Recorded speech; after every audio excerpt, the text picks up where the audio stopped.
summer of 1914, Europe teetered on the edge of war. Dr. Hale explains how political rivalries and alliances made the Balkans a flashpoint for global conflict.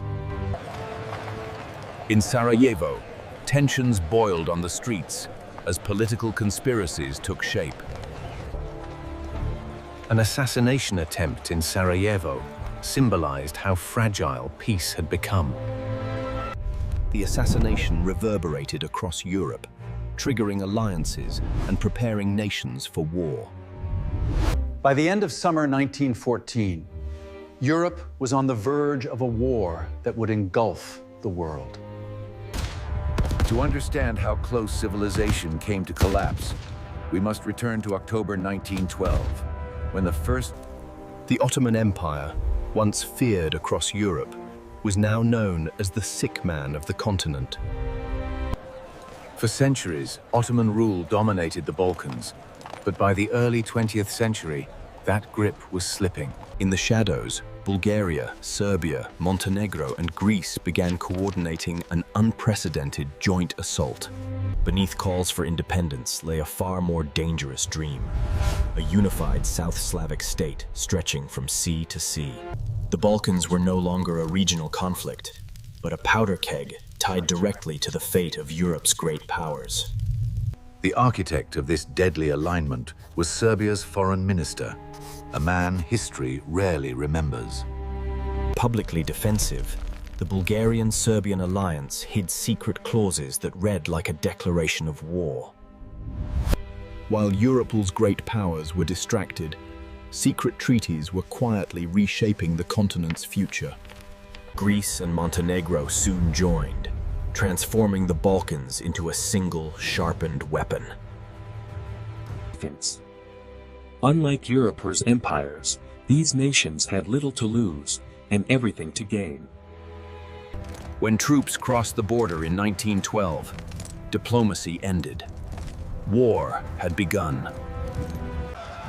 The consequences were immediate and shocking, as Bulgaria mobilized 300,000 men. Serbia followed with its armies, while Greece struck Ottoman positions across the Aegean Sea. The great powers of Europe were caught completely off guard by the speed of events.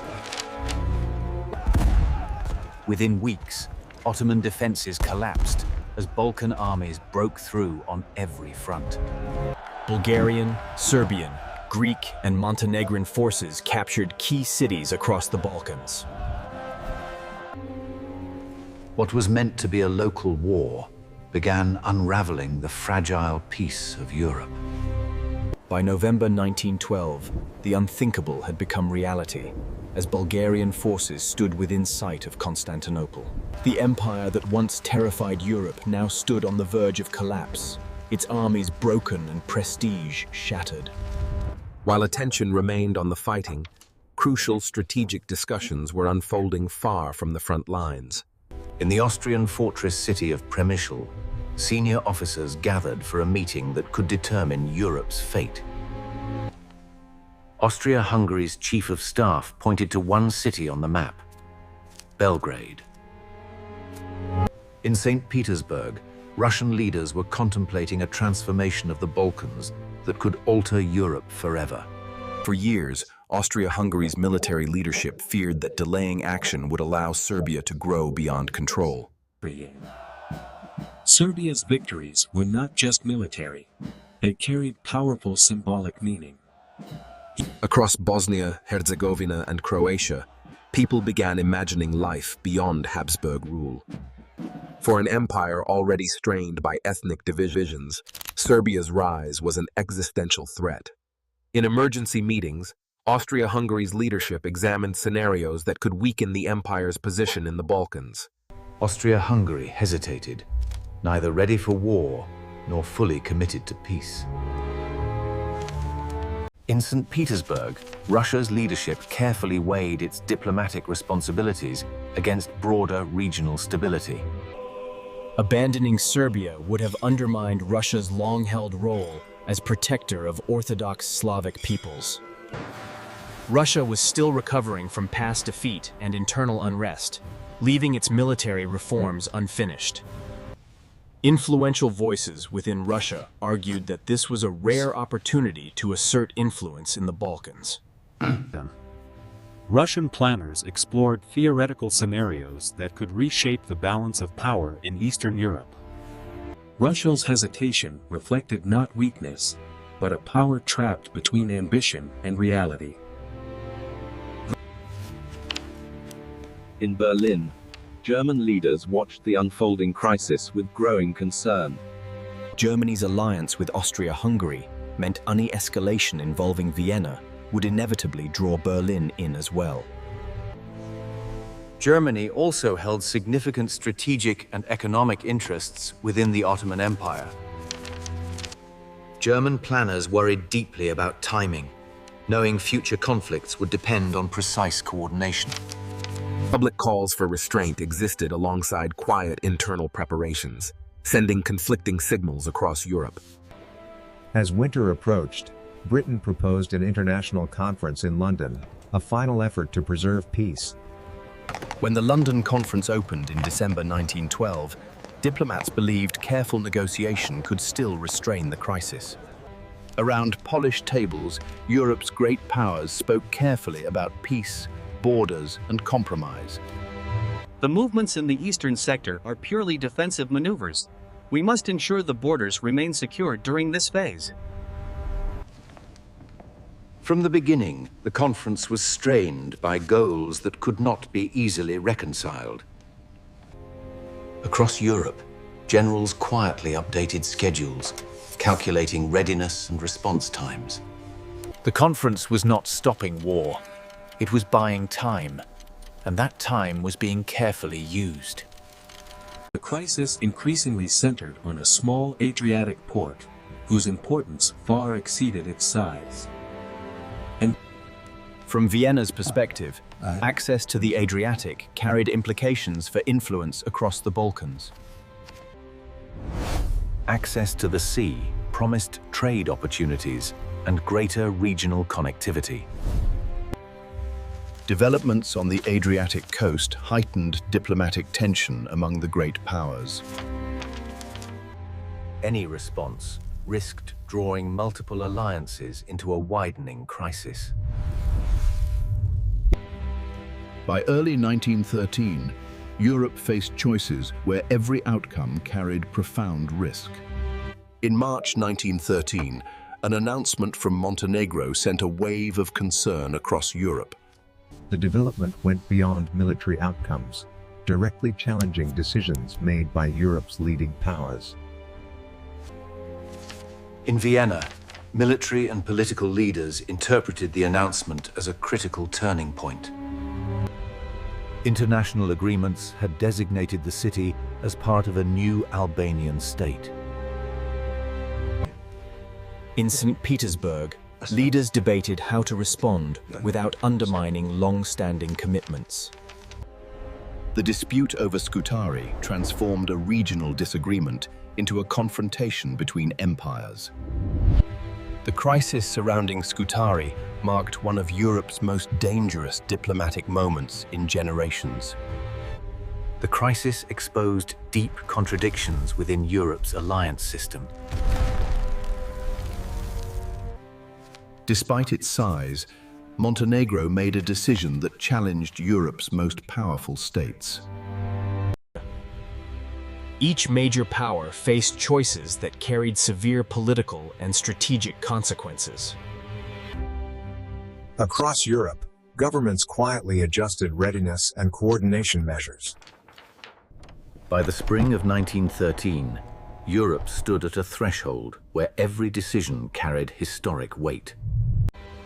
In St. Petersburg, recent developments forced Russia's leadership to confront questions long postponed. Amid the celebrations, unfamiliar figures blended into the gathering without drawing attention. Gradually, Russian leaders began to see time itself as a decisive factor.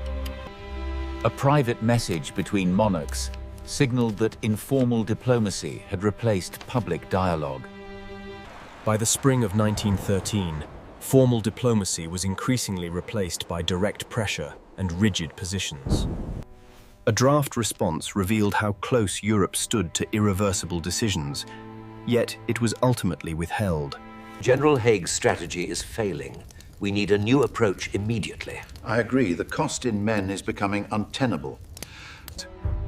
That single decision may have delayed a wider conflict that seemed all but inevitable.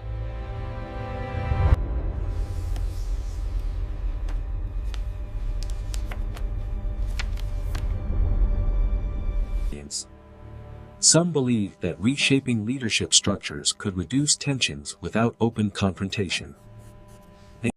Such reasoning underestimated the consequences of decisions made without regard for broader stability. In Cetinje, a public celebration marked recent developments, drawing attention from across the region. Amid the celebrations, unfamiliar figures blended into the gathering without drawing attention. A simple error of recognition disrupted what had been carefully planned. The unfolding situation was abruptly interrupted, drawing immediate attention from authorities. Subsequent inquiries revealed connections that added a new layer of complexity to the crisis. What began as a diplomatic dispute became entangled with secrecy, suspicion, and broken trust. The disrupted plot drew the attention of intelligence services across Europe. Investigations suggested the existence of interconnected revolutionary groups operating across borders. Among the many names recorded, some would later take on unexpected historical significance. Documents referenced a coordinated strategy intended to destabilize political systems.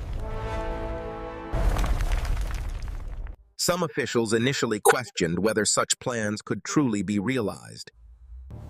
In hindsight, Europe had come closer to deliberate destabilization than anyone realized at the time. Some plans never unfolded as intended, not through cancellation, but because events moved too quickly. By mid-1913, the alliance that had reshaped the region began to fracture under growing tension. Leadership choices were shaped as much by fear and uncertainty as by ambition. Former partners found themselves divide, turning shared goals into opposing paths. For Europe's great powers, the new conflict briefly eased immediate diplomatic pressure. Although the immediate crisis faded, the deeper forces driving instability remained unresolved. Territorial changes reshaped the region, but left bitterness and imbalance behind. The Treaty of Bucharest ended open conflict, but left deeper tensions unresolved. Intelligence exchanges uncovered extensive underground networks operating across borders. Leaders within clandestine movements reassessed their methods following recent failures. Attention shifted toward actions believed to carry symbolic and political weight.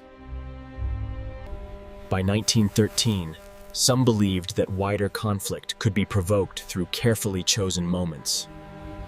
By early 1914, intelligence services sensed that a critical moment was approaching, though its full meaning remained unclear. Despite accumulating warnings, divisions and hesitation prevented decisive adjustments. Despite internal warnings, a senior imperial figure maintained a planned public appearance as a demonstration of confidence.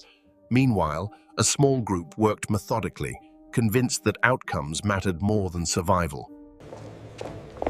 Following the event, authorities enacted measures that had been prepared well in advance. What followed was not confusion, but the activation of strategies shaped long before the moment arrived. The conflict that followed fulfilled none of the hopes that had led Europe into crisis. World War did not require a mastermind. A fragile system under pressure was enough. In 1913, catastrophe was not inevitable. It was narrowly avoided. Historians continue to study how decision-making operates within complex historical circumstances. When timing and pressure aligned, restraint collapsed.